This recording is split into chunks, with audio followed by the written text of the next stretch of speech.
Welcome to the 1,000 Feet Deep podcast, where we get real about leadership, team, and culture. We don't just talk about success, we talk about the foundations that carry it. So whether you're leading people, building a business, or growing yourself, take a deep breath, dig deep, and let's get started. Andrew, Nathan, how are you, my bro? Good, mate. Back again. Yeah, back again. We wanted you to come back. That was a really cool combo we had last time, but we didn't even get to, which is your main sort of, what would you call it, career choice, I guess, is cybersecurity now, or at least that's where you've gone into. Yep. So, mate, I'm super interested in this because AI is obviously, you know, it's the thing, isn't it, at the moment? And it's so helpful, but you hear so many reports about it potentially going south on us. And I thought it'd be good for us to catch up, talk about that, talk about cybersecurity. Yep. Obviously, in business, it's massive now, isn't it? Making sure our data's safe and other people's data's safe. Yep. So, It's funny because, having watched back the last podcast, I say it's funny a lot. I should probably stop. I went to a security conference in Singapore, RSA, in 2019. And the topic of deep fakes was like the keynote conversation then. Yeah, in 2019. Yeah. Was that before AI or just as? Well, so we already had like what we called AI and ML, so artificial intelligence and machine learning. Yeah. And that was kind of what that particular talk was about. They took a whole heap of videos off the internet, fed them into this guy's little machine learning thing, and then he made a video of one of the speakers there, agreeing to send him $5,000 or something. Yeah, right. So we already had that, but we didn't have, the chat GPTs and the Claudes and all those kind of things that have, exponentially made it quicker. Yeah. But that guy, he made this 6-minute video or something that he showed us all. And he said that was like an hour in his hotel room the night before. Wow. And it looked real, even back then? 100%. Yeah. And there was the panel had a detective from Hong Kong, because Hong Kong had a huge cybercrime division already. Yeah. And they were investing in 2019, in being able to identify the deep fakes. Yeah. And back then it was easier than what it is now, I would say. Yeah. Because they were telling us that they had a 90% accuracy. At that time, there was obviously a couple of security people. There was this real smart dude with the AI and the ML, and there was somebody from Hollywood. Yeah. And they were saying like all of the film companies and everything were already sort of investing in that kind of technology and the research and all those kind of things. And the interesting thing was his contribution was, he was saying that he sees a world in the future where you'll go to the movies and you'll go and choose to watch the Titanic movie, for example, and instead of being Leonardo DiCaprio and Kate Winslet, you'll go, I want to see Brad Pitt and somebody else play. So because there's so much footage of those people, they'll be able to just put in whoever. So it was like, and we'll all be able to go and have our own individual experience with these movies, seeing the people that we want to see. It's going to be a massive disruptor, isn't it? It's going to be huge. Like, everybody's talking about it, obviously.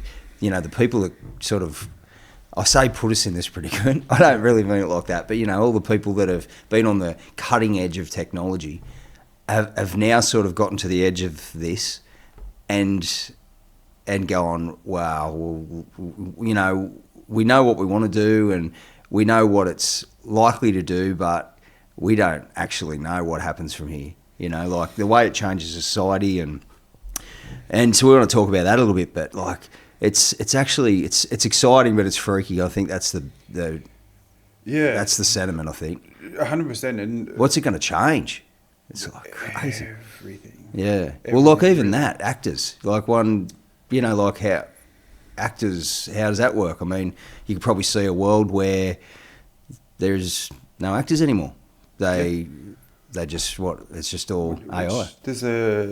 Which country is it? There's a country that's already got an AI news reader. Is that right? Yeah, well, there you go. It's part of the news broadcast. It's someone in Europe's already doing it. Yeah.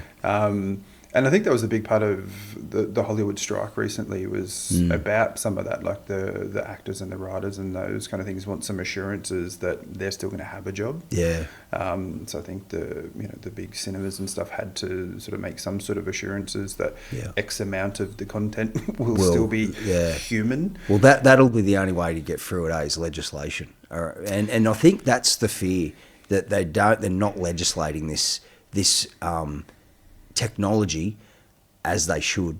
You know, I heard a stat, for instance, that like nuclear power plants, they need to give guarantees to a percentage that nothing's going to happen, and it's like 0.1% that there's 0.1% that this could actually go south, something like that. Yep. And they do that every year. And I've heard that the people that are actually creating AI say that there's probably a 25% chance that this thing's going to go south. And what they mean is that it'll start to take on characteristics of its own, and because they're not actually writing the code, they won't know what it's actually doing, how it's doing it, how to stop it.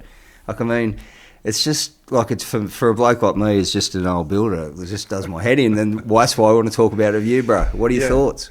Yeah, it is kind of scary. Like, some of the most recent updates to it that have come out have, like, because I use it a lot, obviously. So I'm helping customers secure Copilot, which is the Microsoft sort of offering. And I use it a bunch for my own purposes. Like, I pay for ChatGPT, I pay for Claude, and I've paid for Cursor, which is a development platform, so it has its own agent built in. And we were trying to build at work, we were trying to build some code for a customer to help them secure their stuff. And the customer was coming up with some errors, and I thought, rather than me trying to troubleshoot this and redo it, I'll put it into Cursor and ask for help, like debug the code for me. Fantastic. Told me what was wrong with the code. It was like, based on what the customer's seeing, this and this are wrong. Fantastic. And I said, okay, great. Can you help me create a snippet that fixes that bit? It didn't just create a snippet. It told me that my code was inefficient, and it just simplified it. Without, didn't wait for my instructions, just did it. And I was like, wait a minute, that's not what I asked. Like, I just asked you to fix it. It was like, but your code was too much. Yeah, there you go. I was like, but we've already shown this to the customer. The customer wants this code. And it was arguing with me. Was it really? And it was like, but you can achieve this with only, because me and another guy writing it, we had literally thousands, 2,000 lines of code. And it's like, you can achieve this in 400 lines of code. So I made it 400 lines of code. Well, that's the thing, isn't it? Because it's logical. It'll just be thinking it's being helpful. And it's not helpful at times. I mean, that's just a little example, I imagine, but that's pretty freaky. And so you've got to then argue your point with a computer, and the computer will probably win. And that was the first time I'd sat there, because normally it waits for your prompts and it does what you ask, and you got to chain it together, and it was just like, you're wrong. Wow. But I'm like, wow. I'm like, but it achieves what I need it to achieve, and it's like, well, you could do it better. And it does it in its way. Wow. The customer's already seen that code. They're happy with that code. They want that. It's like, you could just run this once and get it all done. And I'm like, they want to run it in pieces, and they're like, that's time consuming. I'm like, I know. So what did you have to do? How'd you I had to tell it, revert to my code, only make the change I've asked for. And then it did what it was told. And then it was like, okay, fine. I see that, this could be problematic if the customer's already seen it, blah, blah, blah, no problems, and fix it. And I was like, whoa. Wow. For me to have to argue with an agent, I was like, this is why. Well, that's it, mate. That's just so full on. It is. And it's wild where it's going to go, because it's only going to improve from here. And they're using all our interactions to continue to train it and build the model. It's funny, all of the things that you tick to say that you're going to use the thing says that they're not going to train it on your data, but cynically the security person in me does not believe that. No. And that's, I'm sure we'll get to the security conversation at some point, but that's also the thing that terrifies me about it, right? Everybody's just pumping all of their own stuff into it all the time without even thinking about it. People are using it. You go on Reddit and whatever, and people are saying they're using ChatGPT as a therapist, which it's not. supposed to be. Yeah. And all that kind of stuff. So you're giving it your deepest, darkest secrets. There's a couple of lawsuits happening at the moment because some kids have committed suicide and they've gone through their ChatGPT logs and the ChatGPT has told them certain things. Wow. That's full. And it's wild, like how all of that stuff's going. But people, like I said, people are putting their deepest, darkest secrets into it without thoughts of consequence. Yeah. And from a security perspective, there's this thing called the OWASP Top 10, and that's all about how websites and stuff can be compromised, right? And one of the things is what we call SQL injection, which SQL, for those of you that aren't technical, is a database. So it stores things in columns, tables, rows. So you can put all, for yourself, like a business, if you've got a CRM or a customer relationship management platform, that will use a database, right? So SQL is a database. So nearly all of these large language models are still susceptible to what we call SQL injection, which means you can write a specific formatted prompt and it just exposes the data underneath. Okay.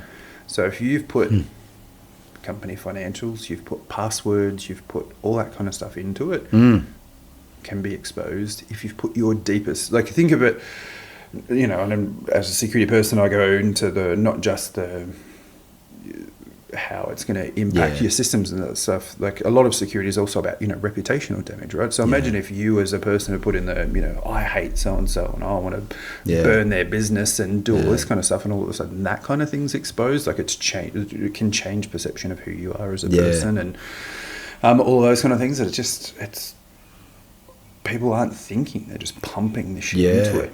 And it's a conversation I'm having with my kids, right? Like we've talked a little bit about it. Like we're the first sort of generation of parents to grow up with kids having access to social media. Yeah. And now we're definitely the first parents to have kids with access to AI. So I've always told my kids, like, whatever you put on the internet is forever. You don't know who's screenshotting it or something at the other end. The same deal as whatever you put into the AIs, whichever one it is. Yep. Like that's there forever. Yeah. Like that data doesn't get deleted, to your knowledge, to my knowledge. Like it's going somewhere in a database and it's stored that you had this interaction. Which doesn't come out until you want to be the Prime Minister of Australia. Yeah, that's right. And you need some malicious party is going to go and dump a database somewhere and just keep it, and then all of a sudden your name, your username, here's your history of interactions, here's all the weird shit you've created.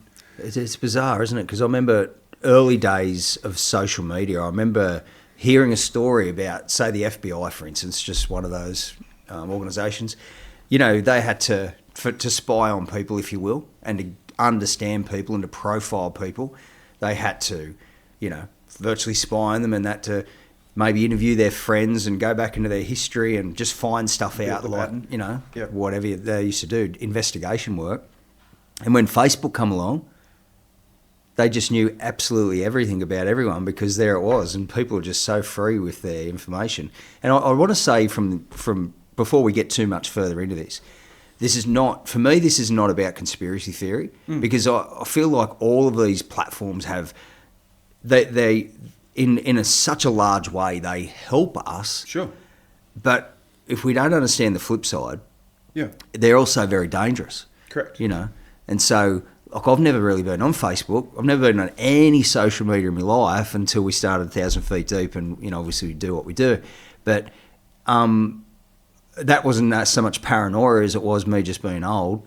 But now that I am on it, and now that AI's come along, it does make you think, well, how compromised could you potentially be? It's like, I love the upside, but you can't help but think of the downside. But I don't know that many people do think of the downside. No, and this is a lesson that I think lots of us haven't learned from social media. Yeah.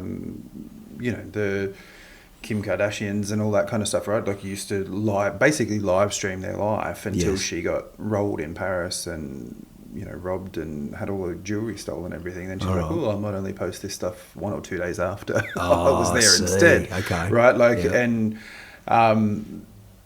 people sort of learn the hard way about the compromises and stuff. And I'm sure you haven't been on Facebook, but I think we've all had the friend all of a sudden send us an inbox saying, "Hey, you should click on this link." And you're like, "Wait a minute, you never inbox me, number one, and number two, I'm not clicking on that link." Yeah. Because they've been compromised. They've clicked on something stupid. Yeah. And they've lost. And now, I say all that to say, it's like talking to some of the people, like even customers and whatnot, like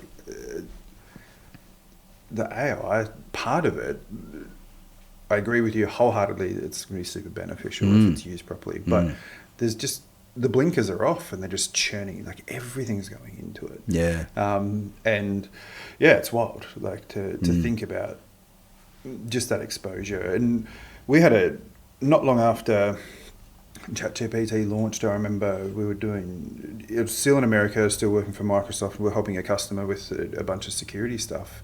And the customer told us that they'd used it to generate secrets. Yeah, right. I was like, what do you mean? Yeah. It was like, we put our master password into this. Yeah. And it's given us like the keys that we now use. And I was like, because now we don't have to use like, this certificate generator, blah, blah, blah, because we can just use ChatGPT. And I was like, what? Yeah, wow. Now, like, they thought it was great. It just simplified a bunch of stuff for them. And I was like, that's not what it's for. Yeah, it's like open. That's the way to see it, isn't it? It's like open doors. Yeah. So would we go to sleep at night with our door wide open? And our back door wide open, and our laundry door wide open. Just because you can, because we put screen doors on, so it's fine. Yeah, but you don't have to. That way, you don't have to close the door. Yeah. That way, it saves time. You just walk straight through. You walk straight out. Yeah. It's like it's just unbelievable. Made life easy. It's the same with television too. Like our children, we talk about devices now. Like whether it be, and again, no conspiracy theory. There's absolute benefits, but the downside is, your kids grow up on a smartphone or a pad or pod or whatever, blah, blah, blah. Yep. It's like somebody's raising your child, in a sense, if we're not careful. Like, again, it's like the benefit as opposed to the potential downside. Would you imagine a world where we've got their front door wide open, and you come home from work and there's a stranger on the lounge with one of your kids just telling your kids whatever he wants to tell them? Like, would you do that? Would you allow that? No, and it's funny you say that, because my wife and I have had to navigate this with our kids, because I've got young teenagers and a preteen, and for the last couple of years, the first thing they do when they get up in the morning is start a video call with all their friends. Yeah. While they're getting ready for school, and that's fine, and they're more connected now than they've ever been. Yeah. So they can talk to their friends all the time. The thing we had to navigate was they would just walk around the house. Yeah. On these calls, they'd go in the bathroom, do their teeth, come down in the kitchen. Complete disregard for everybody else in the house. Yeah, fair call. Yeah, that's right. And I'm like, hello? Like, I just got out of the shower. Like, is there a reason you're on this video call? Yeah. Number one. Number two, as a military person, as a security person, like, I'm thinking like operational security. You're giving these people, I have no idea who they are. I have no idea what's happening on their device. Are they recording this call or whatever? This person's able to case the inside of our house, see all the things that we've got, because you're walking around giving them unfettered access. Yeah. I would prefer if you didn't do that. Yeah. I don't need this person mapping my house. No, that's all right. of the things that we have. Yeah, that's right. Well, so it's funny, isn't it? Because, I mean, again, if I was to have a takeaway for our convo today, it's like understanding the upside as well as the risk is just human wisdom. Yeah. Isn't it? Like, it's always been human wisdom. It's like when they created the atom bomb. Like they rushed ahead. They did what they did. They developed it knowing. There was people when they created the atom bomb and they didn't know what it was going to do. They didn't know it was going to split the atmosphere. They didn't know if it was going to blow the whole world up. Like this was like splitting an atom. They thought they knew what was going to happen. They didn't know exactly what was going to happen. There was a lot of fear around it. Of course, a lot of science and blah blah blah. But this is the thing. It's like we tread this tightrope. I heard years ago, and it's so interesting, that there's a fallenness equation that you need to that you always need to use in the world. And the thought was this. He was a futurist, this guy. And he said, okay, so technology's good. So when you have a think about where we are as a civilization, we tracked, if it was a scale, we just tracked and flatlined since the beginning of time, and then there's a creation of the wheel and, creation of the cart and, whatever. And then whatever else happens along those thousands of years. And then we get to the, like the 1800s and it's just like bang. And we get to this industrial revolution and now we get into the, what I call it, technical age. And it's just like being straight up in the air if you look at it as a scale. Yep. And he said, that's all well and good. He said, but you've got to factor in fallenness. Now, what he said is that you can have amazing things happen to you. And so he said, you go to the letterbox and you've just won the lottery. And, your kid got into university and you got that job that you wanted to get. And all these amazing things are happening to you in your day. And it's not pessimism, but he said, and then you get a phone call from your doctor who tells you you've got cancer. Mm. And what he says is that what we have to do is we have to factor in all of the good things that can happen to us. If you factor in fallenness, it's like the negative actually outweighs a lot of the positives. And I don't know how we factor that in life, because you don't want to be pessimistic. You have to be optimistic. Yep. But we also have to be realistic that, some of the downsides of this technology, we need to understand it. Like I said before, to have a 25% risk rate that AI might get out of control and become sentient or whatever they talk about. And maybe you can help us to understand what that might look like. That's a big risk. It is huge. Like, and if you said to somebody, like statistically, every time you get in your car, there's a 25% chance that somebody's going to T-bone you. Yeah. You probably wouldn't drive your car. Well, you'd be at least more careful, eh? Yeah. And that's kind of like the overarching point that I think we're sort of skirting around is I talk to people about with security generally, but now with the development of AI and the excessive use of it maybe, I look at it like gambling. Like, what are you willing to lose? Yeah. Like, if you're willing to lose the information that you pump into this thing, awesome, pump it in. Yeah. Because, it's going into the ether. Yes. And so if you're willing to lose that and it's gone and other people have access to it now, great. Yeah. But if you're not, if that's going to impact you emotionally, financially, whatever, don't do it. Don't do it. Like, just that, to me, it seems simple to say, but that's kind of the barometer, and that's kind of the conversation I'm having with my kids. Like, if you're willing for that to get out and potentially be held against you, cool. But if you're not, if you don't want to deal with those consequences down the track, don't say it, don't do it, don't put it in there. Yeah. And it's social media and AI. Like, to me, it's the same. And like I said, we don't want to be pessimistic. Like, the potential for AI and what it can do is phenomenal. Yeah. And we touched on this a little bit before we started the pod. Like, at the moment, everybody's still using AI really like it's Google Plus. Yeah, like like searching stuff and tell me about this and whatever.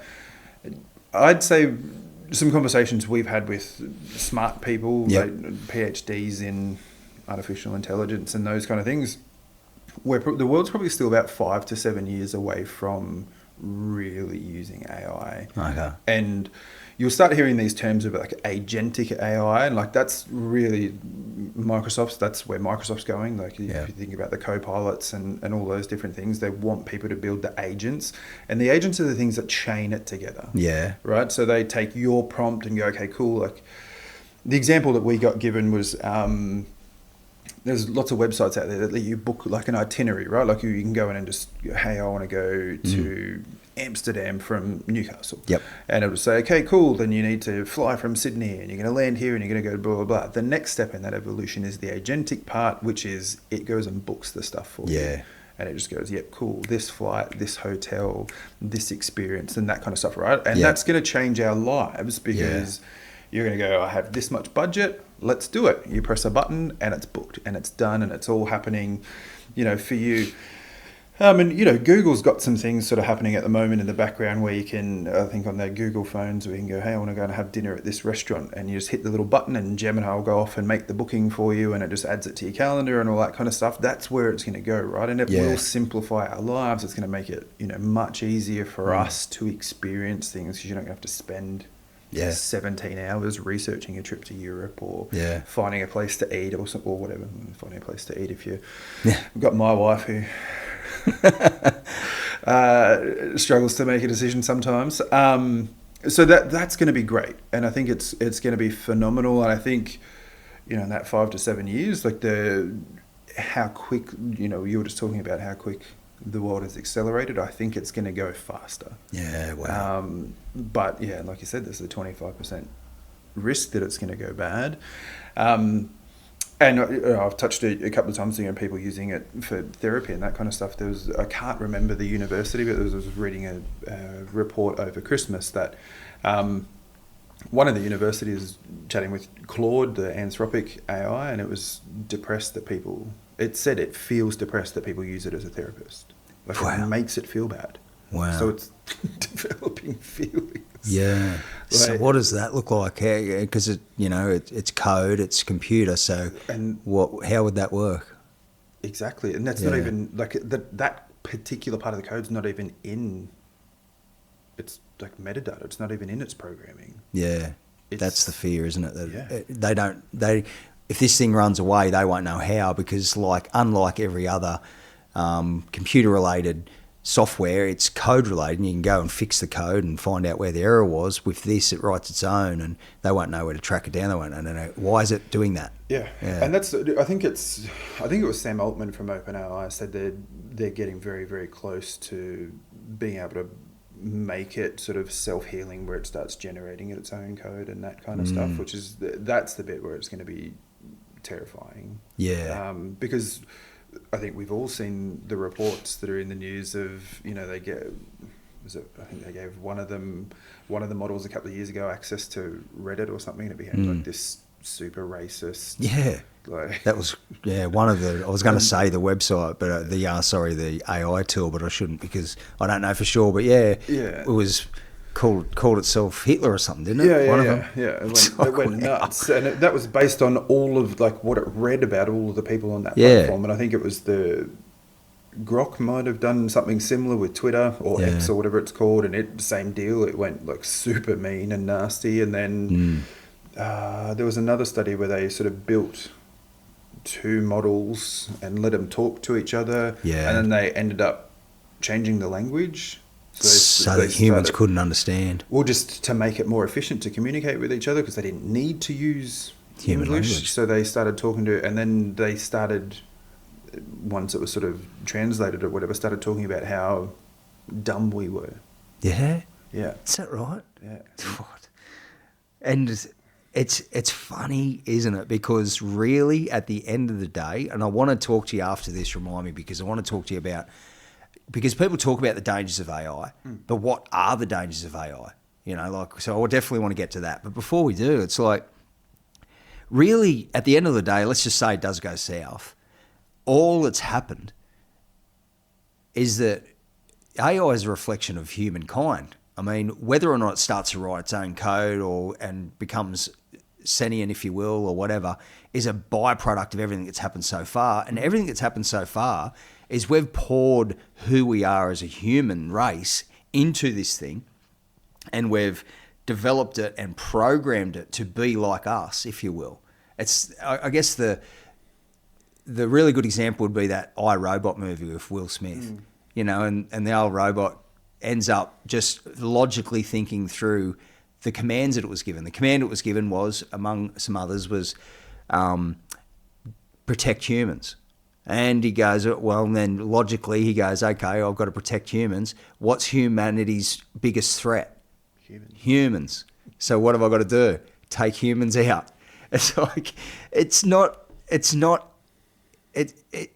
just when you think about it like that, it's like, well, that's just logic. And I've heard of it spoken about, will it being sentient and potentially going mental be that it hates us? And I've heard it said that Well, no more so than when we build a road, we plough through ants' nests and knock down trees with koalas in it. We don't hate ants or koalas, but we've got this mission and we're just going to achieve it. And that's the way it'll think, because this thing, we've poured our humanity into it, warts and all. Mm-hmm. And there's, again, there's lots of amazing things about humanity, but there's warts. But we haven't given it a soul or a conscience. Yeah. And so it's not going to have a conscience. So whatever it does is just going to be completely logical. Yeah, just binary, black and white, yeah, ones and zeros. It just, there it is or it isn't. Yeah. And that's, if we want to talk about the dangers. Yeah, the dangers. Let's talk about that. Yeah, I think that's part of it, right? Because we all go into it with our specific use cases and at the end of the day, human nature, we're all, selfish. We've all got our goals and dreams and what we're trying to get out of it. But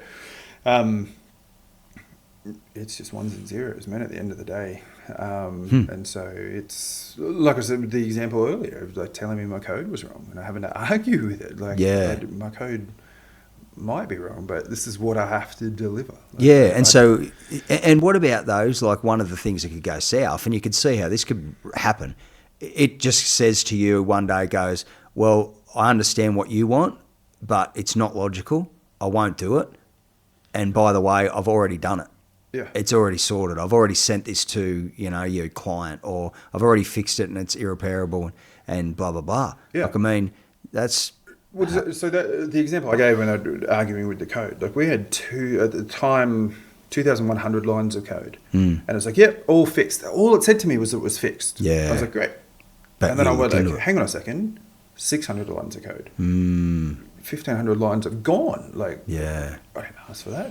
I didn't like, what happened? Yeah. And if I hadn't have paid attention and just realised that 1,500 lines of code, I would have sent that to the customer. It's all fixed. And they're like, what do you mean? It's now a quarter of the size. Yeah. And so, obviously that's a danger. It trying to become autonomous and trying to assume and shortcut things is going to be a problem for people that aren't paying attention. Yeah. And I think we kind of touched on that in a conversation earlier. I think that's part of the problem, is that's a danger as well, like the over reliance on it. Yeah. The beauty of human interaction is the human interaction, right? Yeah. Like, so you and me having this conversation, you and me building our connection and living this experience is the beautiful thing. Yep. I'm starting to see with people that deal with it all day, every day, that they can't have that. Yeah. They offer nothing in terms of input. They sort of just sit there and consume, wait for a transcript to pop out, and then help me summarize this. What do I need to do? Boom. That's when they come up with their plan. So I think that's a danger, like the over-reliance on it, the lack of original thought, for lack of a better term. That's a problem. And I think, again, like I've touched on a few times through this conversation, like people pouring stuff into it that shouldn't be into it. Yeah. And so it could blackmail you, really. Yeah, 100%. Blackmail, not just blackmail, right? Like emotionally, sure. Like they'll blackmail you, but if you're putting your business stuff into it, they just cripple your business. You're done. Yeah. Like if we think about, our previous conversation about leadership and all that kind of stuff, if you think about, the people that you're trying to help build up from you guys at 1,000 feet deep, if they're putting everything into a platform like this and it's exposed, they're done. Yeah. Like their business plans, their people plans, their how we bill and invoice people and all that kind of stuff. And we'll get to how the malicious people, maybe if we've got the time, we will. How the malicious people are using it. But if that just gets, even if say the platform, like say ChatGPT is compromised as a whole, right? Like OpenAI, they're not after you and your data, but it's a byproduct. It's the same as when the Facebooks and the iClouds and all those things are compromised. They're not after you and me, but our data's there. And that's a huge, and I keep saying it, if you're willing to lose the data, put it in. But if you're not willing to lose that data, don't put it in, because that's going to be dropped out, put somewhere on the dark web, for people to access and do whatever they want with it. You can go to have I been pwned, whatever, however you want to say it, and put in your email address, and it'll tell you all of the websites that your account's been compromised. There's no such thing as what's the word? Privacy anymore, really, is it?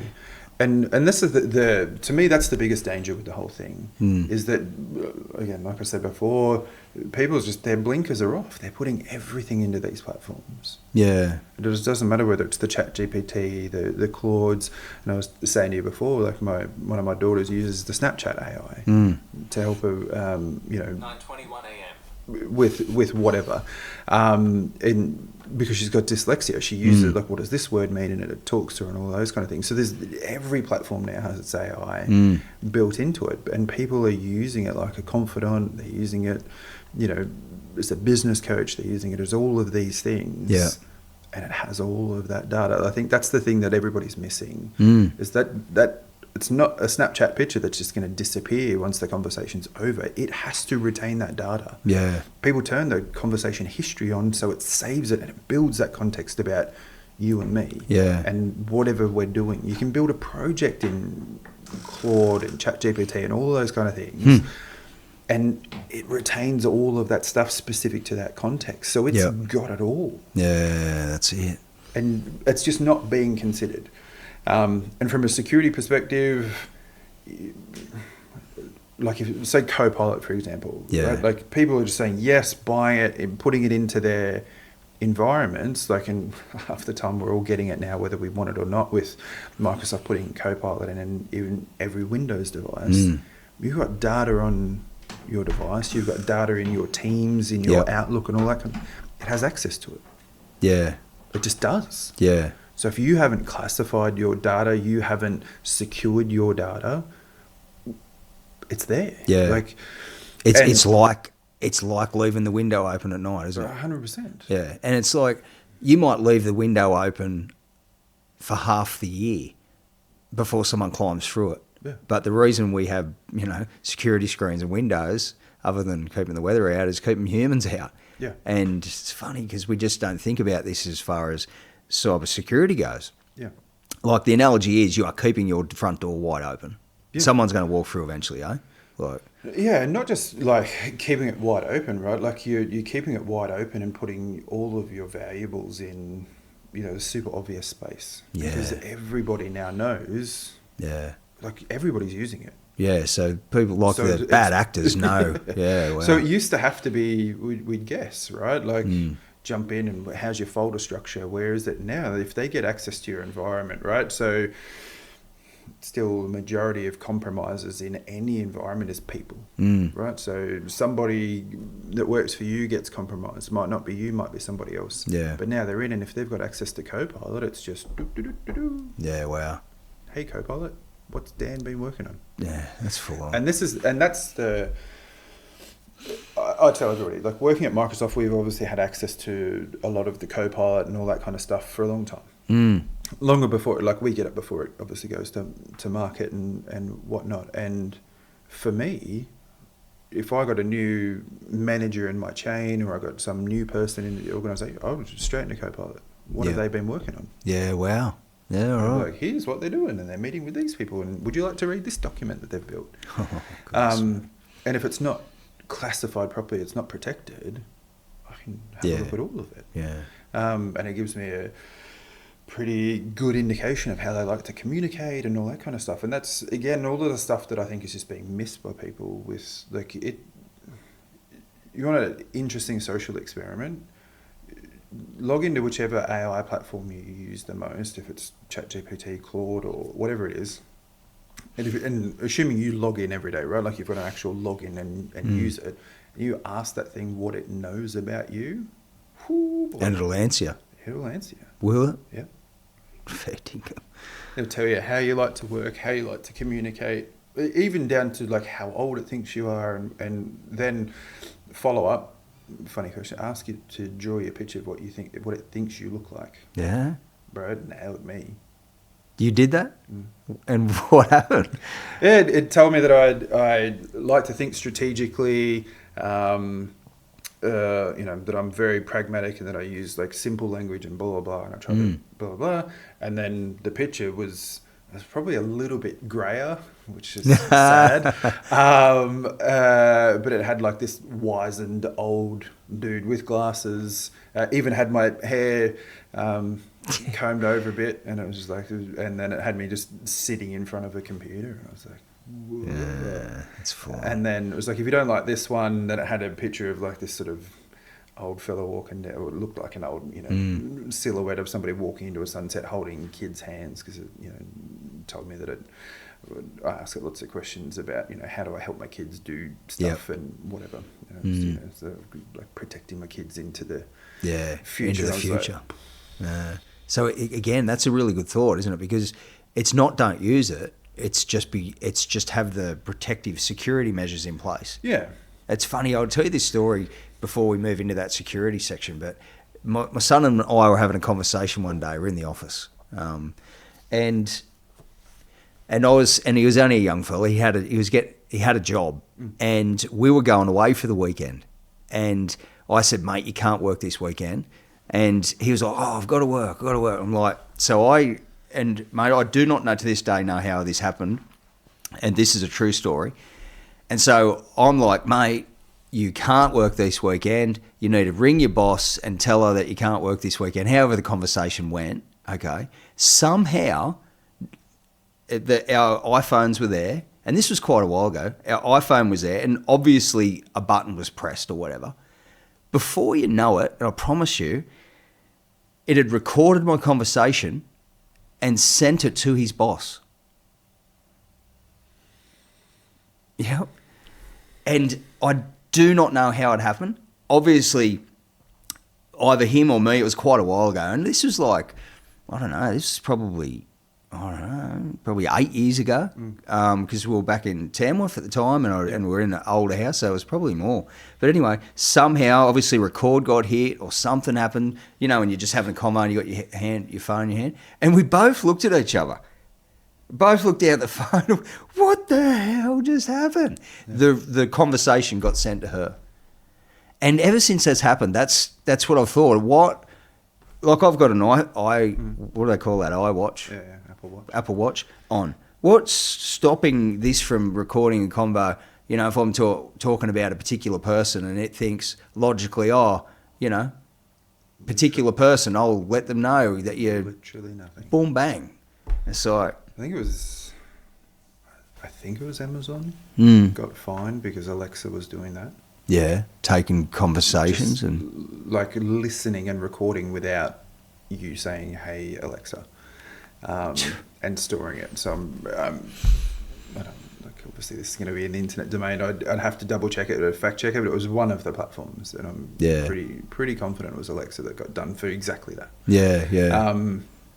So yeah, I don't know. You probably see it all the time. I do it all. I'll say a word. I know when I say S's, sometimes it makes that little sound that we all used to attribute to our grandparents. But getting old, but that wakes up the S lady that Apple likes to use. Yeah. And just starts trying to record whatever I'm saying. Does it? Yeah. Yeah, there you go. We had a similar experience. We went to the movies over Christmas. We went to watch the Avatar movie. And ironically, I had so the ChatGPT or Claude opened. Going to the movie, I was like trying to prep something for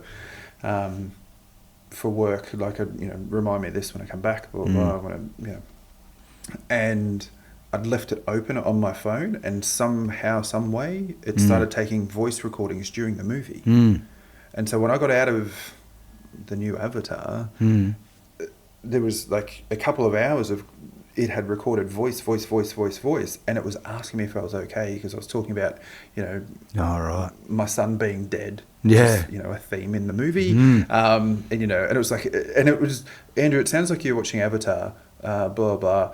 And then the next... It even knew what you were watching? Yes. And then the next it was like my chap just said, my son's died and I can't get him back and blah, blah, blah. I was like, Andrew, it's really concerning because you've only ever told me you've got daughters. Like, are you okay? So and I knew the that next much thing about you. was, Goodness me. yeah. And the next thing was, a quote from Avatar. I was like, it sounds like you're back in Avatar again.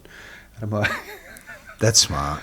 and it was just like, my phone was like, yes, I didn't have it in my pocket, but I hadn't pressed anything. Yeah. And the screen never lit up. Like, I was in a Okay. dark movie theater. I would have seen if the screen lit up, but it was just all of these conversation snippets from like 2 hours of the Avatar movie, and I was like, delete this chat. Yeah, wow. Because I don't want it to keep that record. That was weird. Yeah. But yeah, so the devices are, they're getting, again, if we talk about the positives, right? Like, they're getting smarter, they're getting more efficient, they're getting more able to help us with all of the things. But again, in that effort to be more smart and more helpful and whatever, it's still a level of exposure that if you're not ready for it, Yeah. you potentially, it's funny. I'm a cybersecurity professional. I talk about, reducing your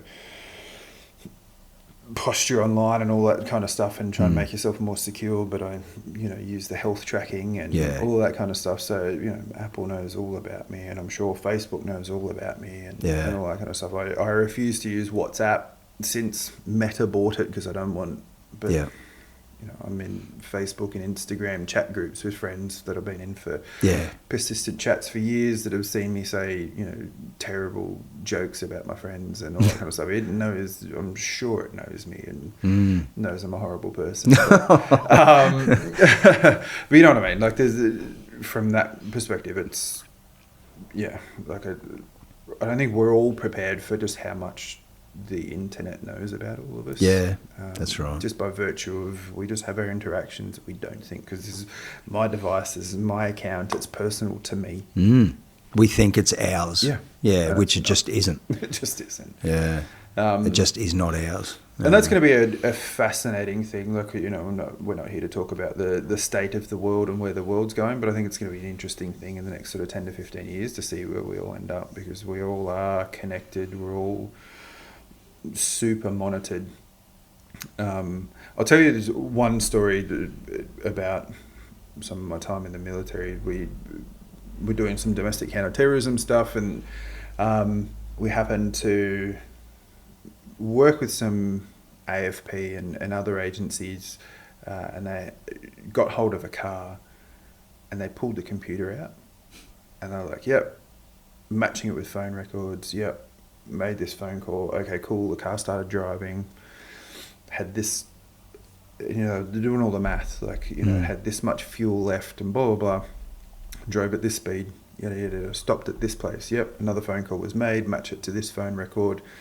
Then the fuel capacity changed, so somebody weighing approximately this must have gotten into the car, and so on and so forth. And it was like terrifying, in that they were just able, obviously, to do that correlation with the car computer and go, okay, cool, based on that, this person must have got in the car because the fuel changed. And I was like, oh, I'm never plugging my phone into my car ever again. And that was 10 years, 12 years ago. Yeah.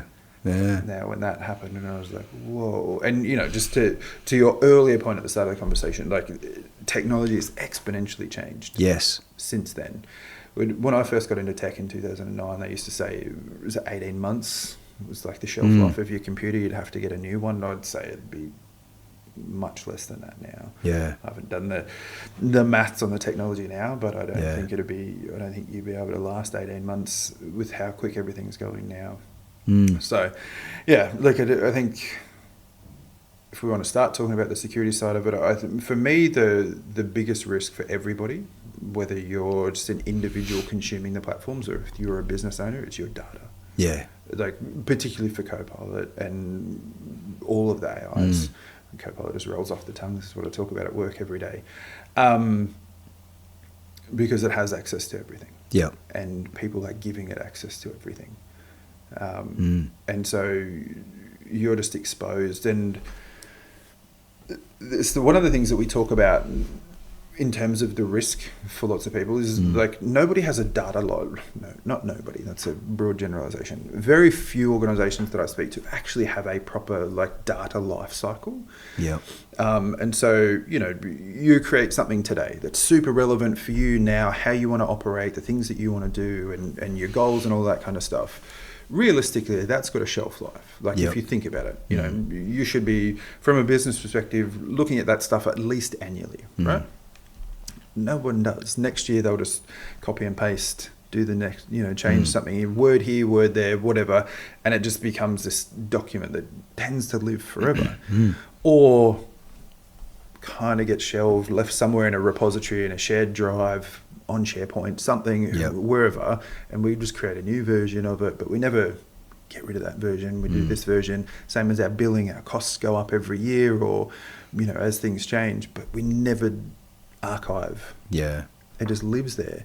So you get somebody new comes into the business. It's like, what should I do for this? And it's just going to pull all of that data. So you run the risk of sending some amalgamated piece of garbage out. You know, because it uses all. Because it uses it all. Because you haven't. And so you're then, you know, you as the director, right? Like you get, one of your customers rings you up and goes, hey, Dan, I've just got this weird email like from so-and-so that works for you. And it's like, some of it looks like stuff we talked about 2 years ago, but some of it's like, what's going on? And it just looks sloppy. Yeah. And security for me, like holistically, really comes down to like, as a security professional, well, I focus on three things. Yeah. And it's what in the security circles we call the CIA triad: confidentiality, integrity, and availability. The integrity is the big part that I think everybody misses, really, is that like you want to be able to say, yes, this is my data, and yes, this is good. Yeah. And that, like I said, it gets missed by a lot of people, but it, like, it's not just your assurance that you've got good data. Like for me, it's like reputationally that you're sending good data out. Would you say it like this? You walk into an airport, you drop your bag down, and they go, "Is this your bag, sir?" And you go, "Yep, absolutely, it's my bag," and it is. It's your bag, but you don't know that, you know, that somebody's just come along and slipped stuff into it, and you're taking ownership not only over the bag but what's in it, and yet we've just allowed half a dozen people to use it before we actually got to the airport. Now somebody's asking us, like well, was this your... You leave your bag open on your bed at home and your wife's like, oh, he never packs enough undies. Throws all that in there. Your kid's like, oh, I'm going to give Dad a gift to help him go. Like, I've had that. Like, I've, you know, opened my bag somewhere and I'm like, I didn't put this little plastic necklace in here. Do you know what I mean? And it's exactly that. And then you give it to the neighbour who chucks a bit in there, and then the bloke down the street. And, that's right. And like you've just left your bag open, and people, oh, this would be funny. Like just throw this in there, and then you know it goes through the scanner, and they're like, sir, we need to have a chat to you over here. And like, what? Did you know this is in here? Nope. And it's sort of, it's a little bit like, but you said this in 1989. Yeah. Or you know, it's kind of like, you know, it's our lives, it's who we are, but things shift, things change. But with this, in this world we live in now, it's all on permanent record. So you are what you said in 1989, and you know, it's like, it's just a minefield. Yeah, and the same with the data, right? And then conversely, it's making it like super easy for the malicious parties to do the things that they want to do. And what do they want to do? What does a malicious party want to do? Yeah, and it depends, right? So as an individual, and I have this conversation all the time, like people say, oh, you know, they don't want to hack me. Like, no, they don't care about you as Dan Urquhart, for example. But you said you haven't really been on social media. But what they're trying to do, right? Like if you, so just think, just individual right now, we'll talk about business in a second. You as an individual, if someone like me, I had a Facebook account since 2008. I was one of the first people in Australia to, I'm assuming, sign up for one, right? So now my account is 17, 18 years old. Yep. And it has a history of interacting and posting and commenting and liking and watching stuff. That's what they want. Because if they create a bunch of new accounts, the algorithms in the background will filter those out. That's bad because you've all of a sudden been created and super active and trying to click on all of these things and do all this stuff. If we think about the things that have been in the media for the US elections, right? Like how those things were tainted by interactions. They weren't net new accounts that the Russians created. Yeah. They were compromised accounts of people, everyday people like you and me, that they could then use to make the comments because they weren't flagged by the algorithm. Yeah, right. So you have we call them a seasoned account that they were just able to then use that flies under the algorithm radar because the algorithm is used to you posting and commenting and being active. So that's what they want. As an individual, that's what they want. Like it's not... If they then get you to click on something stupid and give them money, fantastic. But at the end of the day, if they're trying to take your social media, it's because they want you to be part of some bot farm that they're just going to churn interactions with and get whatever result they want. And would you know that happened? Generally, you would. Yeah, because that's when I made a joke before about somebody getting sent a random link and whatever. Like that's how it's going to happen. They'll start commenting and doing stupid shit online, and your profile picture might change or your location might change. Like you'll generally know because they want to move you around a little bit so it looks like you're in the place that you're trying to influence, right? So Dan from Tamworth isn't as exciting as Dan from, see if we use the US election example, as Dan from Kentucky. So Dan will move to Kentucky and then start saying, I think this president's right. That kind of thing. So as an individual, that's what they want. Typically, right, like obviously there's the Nigerian print scams and all those kind of things, so they want you to send them money. But typically if they're trying to compromise social media accounts, it's not because they care about you, it's because they want your account because it's seasoned. Can you what happens then? Is it as easy as just closing it down? Yeah, you can always get it. Like if you've got backups and all those kind of things and you're quick enough about it, you can get it back and change your password and all those kind of things. So, log out of all of the other devices, logged in and regain it. You can, otherwise, log an account with Facebook, tell them it's been compromised. They'll generally nuke your account. Yeah. And then you just have to start fresh. Sorry, start again. But, it's Facebook they're pretty proactive in trying, for example, Meta, whoever they are, they're pretty proactive in trying to help you get it back because they don't want their accounts being part of that kind of stuff. So you can log support tickets and those kind of things. From a business perspective, if we look at invoice fraud, for example, 2023 in the US alone, there were, I can see the figures in my brain, it was a couple of thousand invoice frauds in the US in 2023, totaling about $2.4 billion. So in other words, an invoice comes from a company, unsolicited, didn't do it themselves, a bad actor has got in, sent an invoice on their behalf. Is that how it works? Well, sort of. So, they'll track your interactions, right? They'll see you interacting on LinkedIn, for example, and they'll say, Dan's just announced really good week-long session with so-and-so doing a, interesting workshop, blah, blah, blah, great results, thanks team. Then that's typically when the fraud happens because they go, okay, cool, we know Dan's just worked with them, invoice. And the invoice comes with the 1,000 feet deep logo and all that kind of stuff, but there's BSB and account numbers have changed. Yeah, all right. We did a cybersecurity roadshow in Melbourne. This is a long time ago now, 2018, I think it was. And we're doing demonstrations. Me and a friend were sort of up the front going, hey, this is what this kind of attack looks like. And has anybody seen this? There's one little dude up the front was like, yep, me. Yeah. And we did the next one. He was like, yep, me, so on and so forth. And we got to like the fourth one and we're like, man, you're like the most unlucky person in here. Like, who are you? And it was the CISO of an accounting firm. He said their CEO kept clicking on links. And how they actually found out they were compromised was they sent an invoice to one of their clients, and the client responded back with, we've already paid this invoice. Oh, wow. Whoops. And it was like $24,000. Yeah. And so that's what typically that's what we're seeing at the moment. Like the invoice fraud continues to be on the rise. Like the ATO's got a task force trying to squash it and fight against it. There's a whole heap of like government, like here in Australia, a whole heap of sort of government initiatives to try and stop it, because it is one of the fastest rising things, and the AI is just making it so much easier. Yeah, I bet.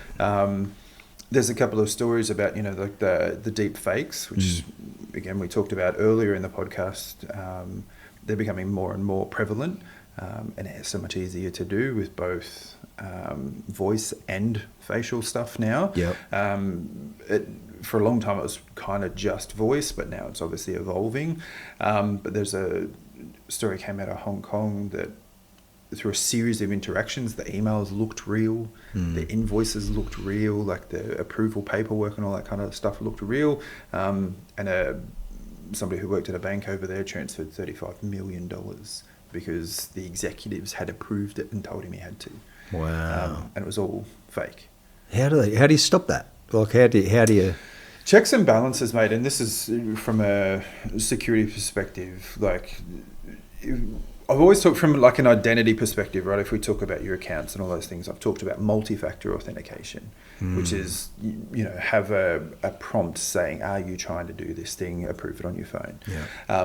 What I'm sort of starting to tell people for the invoice fraud and that kind of stuff is that have a check and balance, like built into your practices, like be explicit. Yes. Like this is like when you first start an interaction with an organization, this is our banking details. This your invoice will come from, you know, you don't have to obviously give them the details straight up, but it's always going to be this name of this account at this branch. And if that changes, there will be a process. Like we have to have a process if you to change it. So if I send you an invoice that just all of a sudden the numbers have changed without an interaction, don't pay it.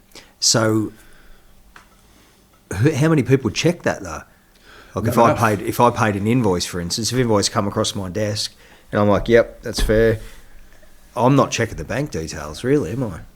That's the whole thing, right? Like, I've tried to talk to, ironically, my kids a little bit about it. Like whether I'm a nerd or whatever, like I save payees, like when I'm paying people out of my bank account, I save them. Like, what is this? Who's it for? Put a note in there. Yeah. So next time I get a bill, say land rates, for example, right? Yeah. Next time I get a bill, I just, land rates paid. And that way, you know, the reference numbers it'll check and all itself, that kind of stuff. Would it? Kind of, theoretically, right? Like, and I always do like a double check myself. I'm like, the invoices, I split my screen on the computer, and I'm like, okay, the invoice, the reference number there is that. The reference number is still the same. Tick. Like, you know, that's for me because I want to make sure I'm paying the right thing, and the council's not coming after me to get my rates and all that kind of stuff. But you need, like, it's checks and balances, mate, and that's the problem. If we think about the psychology of cybersecurity, I'm writing another book on it at the moment. None of these things are new. The first documented case of insurance fraud, for example, was in ancient Greece, like 300 and something BC. Yeah, a dude insured his wheat to go from Greece to Persia. Yeah, and he swam out to his boat and tried to set it on fire. Yeah. And then he drowned. But anyway, that's the first recorded thing. Like, and that's nearly 3,000 years ago. So human nature, like, wherever people have had something, somebody's been trying to take it off them. Yeah. So the psychology of the stuff hasn't changed. What most of these cybersecurity things prey on is our desire to just click shit and just the routine, the convenience. Yeah. So, like, think about how many times you've driven home from the office, from footy, from wherever, and you don't remember getting home. Yeah. Because it's a proven psychological thing, right? So your brain takes shortcuts because it builds the neural pathways that it knows when you turn left, it knows when you turn right. So you can do it and you feel like you're on autopilot. We've all said I'm on autopilot, right? And that's your brain literally being on autopilot. Like, and it's designed to do it, to save you the cognitive load. So you've got the capacity to look out for, you know, think about when we were cavemen, to look out for the abnormal. So you're like, holy crap, there's a tiger coming, it's going to eat me. Yeah. So everything else is good, so I can just detect the abnormal. And that's sort of a lot of the cybersecurity, like the hacks, the things that happen are preying on your ability to just accept and click.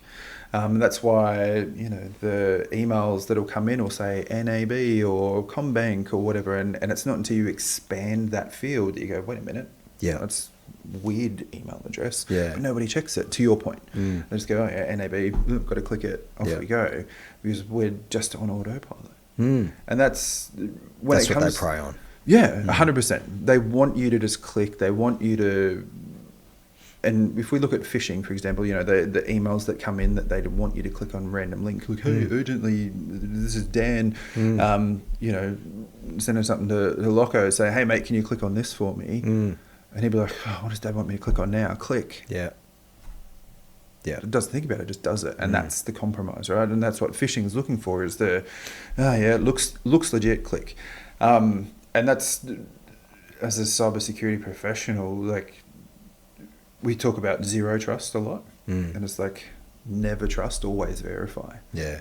You know, you guys are a wall apart, just walk around and go, Dad, did you send me this? Yeah. You know, and yes, it adds an extra step, but for 15 seconds to walk around a wall and go, am I clicking on this? Yeah, mate, yep, I need you to do that for me. We did that a lot with our previous business, and even Sure. now stuff came through, you know, like, you know, it might be Australia Post or the taxation department, or, you know, just stuff that's not unusual to get the email, not unusual to get but it was just wasn't legit. Yeah. And yeah, that was it. The big thing was, in an office, talking about business, it's like, don't click. Just don't click. If you're unsure, don't click. Yep. So that's it, isn't it? It's like just rethinking how we navigate our email, for instance. Yeah. That would be one step. Yep. In being able to secure our office, I imagine. Yeah. Yeah. For sure. And that's, again, without trying to get into like all of the nuts and bolts of it, like, if you're thinking, the average business, really, at the end of the day, like, everybody says we're too small to be hacked and all of those kind of things, but you're not. Do you know what I mean? Like, especially now with AI, right? Like, it takes seconds to generate a realistic looking invoice now, a realistic looking email, even a realistic looking domain, right? So, you know, you click on it might be, instead of 1000 with 3 zeros, it might be 100 with an O, but it looks close enough, and the domain's there, and somebody can click on it, and they've stolen all your imagery and built this crappy little website that looks like yours, but it's just there, and it takes seconds to do now, and it's just so easy for them to do it. And if you're not cognizant of it, if you're not thinking, wait a second, I wasn't expecting this email, and that kind of stuff. And I'm not saying you have to be like hyper vigilant, but we've talked about, you know, the routine of stuff. We've talked about, you know, leadership setting examples and all that kind of stuff. If you bake those kind of things into your practices of, you know, just it takes 2 seconds to just like expand the to field, or, you know, the address bar at the top, and go, okay, yeah, no, valid. Takes 1 second or 10 seconds to, you know, walk across the office and go, hey, am I paying this today? You know, for the sake of 10 seconds, it could save you thousands. The average cost of a breach in Australia, I think, for small and medium businesses at the moment is about $80,000. If you've got $80,000 to lose.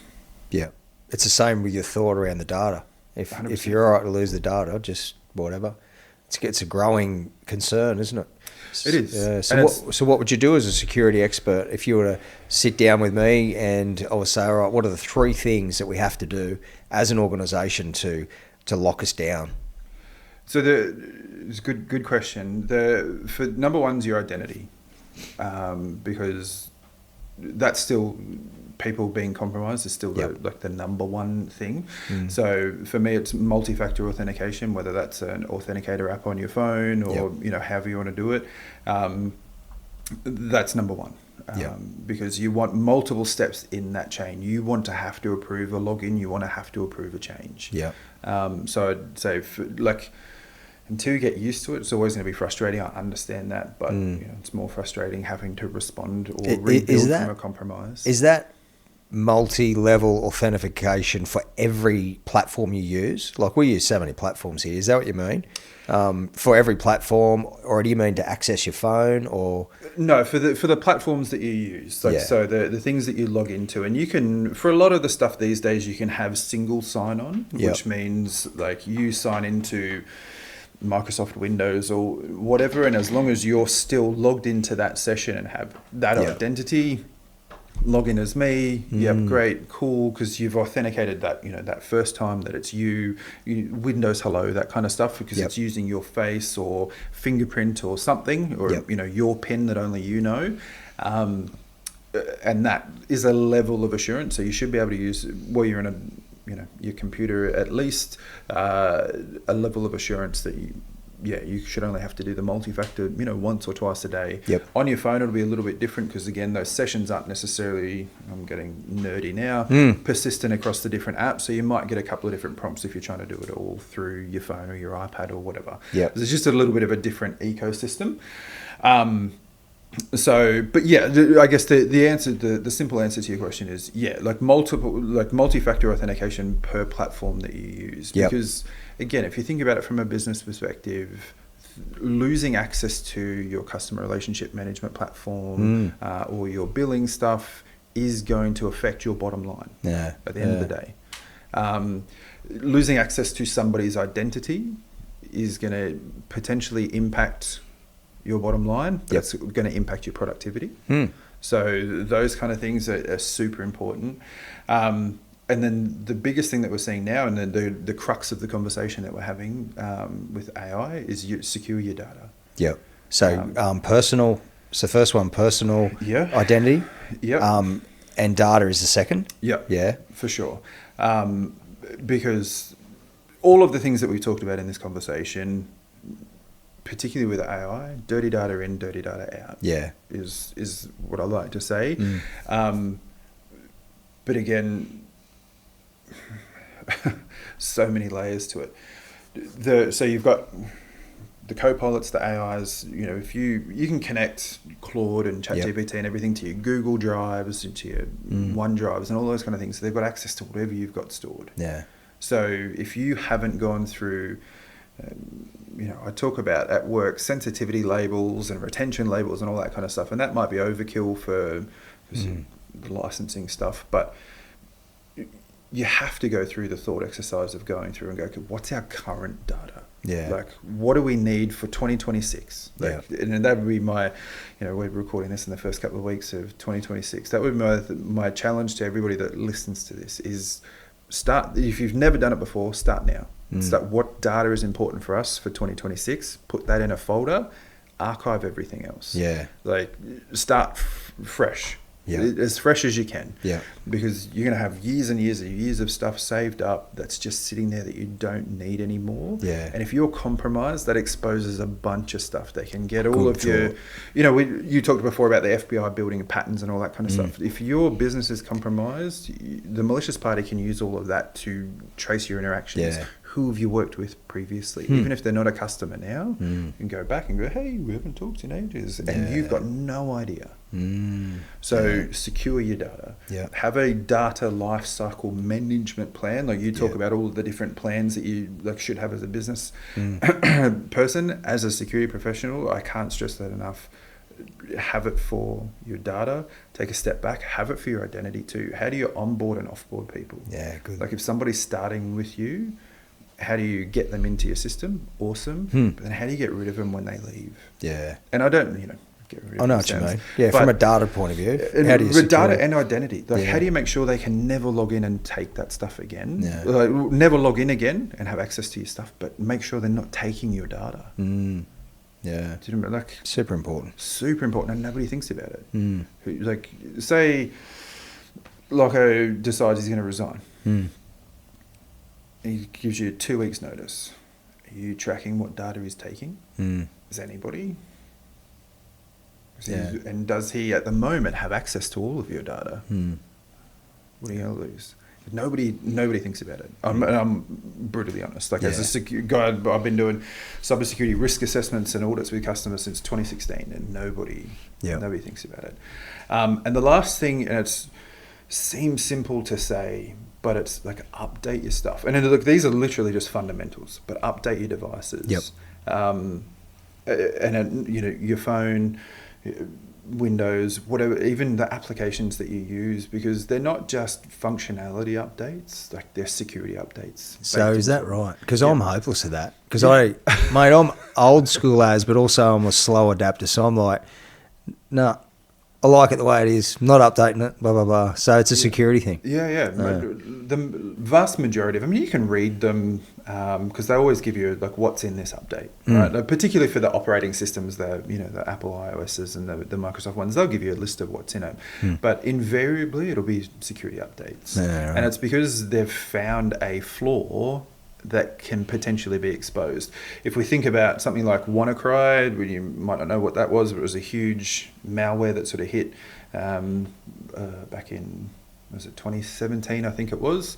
And it was because there was literally thousands of customers still using an outdated version of a particular type of software, and it just opened them all up. Wow. And so that's super important. And you're a classic example, right? Of it's just, it works. Why do I have to change it? Yeah. And you don't give a thought to it because it does work, but it's exposing you. We And need same to as think all of security. yeah, that's right. And we're all connected. We're all on the internet all of the time now. So you might think that you're not exposed, but by virtue of not updating your thing, you are. And so, if you happen to become the victim of the crime of opportunity rather than a targeted one, then you're hosed because you didn't hit update. And so it's super important. Like, they're just those three things. If you can put multi-factor authentication on your identity, you can classify and protect your data, and then you can patch and update your systems, you'll be more secure than the vast majority of other people in the world. Yeah. And then we can get into, if you want to have me back, we can get into all of the deeper, darker, security in depth and that kind of stuff. But those three things will put you in a pretty good spot. Yeah, it's good. Well, I think we will get you back on it because I still want to get into the depths of, because we think AI, for instance, we think Terminator. Yep. So, or iRobot. So we think, AI, and in our minds, it's like science fiction. It'll never happen because, like AI is going to create all these robots who are going to start walking around punching us in the head. Like, we just cannot grapple with how AI would be a threat. But when we think about even what money is these days, money is it's a series of numbers in an account. That's all money is. None of us really use cash anymore. So it's a number on a computer screen. That's got to be pretty easily mucked around with. And so I'd love to, talk again about the real threats of AI without being conspiratorial about it, but just understanding, what are those, in the words of the guys developing this, the 25% risk that things could go south. What does that actually look like? And then again, security and how we can better ourselves and our families. So I think it's something we should talk about again. Just one final thing, just that you mentioned. Yeah. I saw a statistic a few years ago now, but it was said that if everybody in America went and took out $425, the US would run out of cash. Wowzers. That's because there's just no cash anymore. Wow. That's full on. You think about it, like, when we were kids, $400 was a lot, but in 2026, $400 isn't really that much money. Yeah. That's it's all ones and zeros. Yeah, and it's interesting, we just do not understand how the world works. We just don't. Mate, thank you so much for your time. No worries, mate. You're a legend. Thanks for having me. All the best.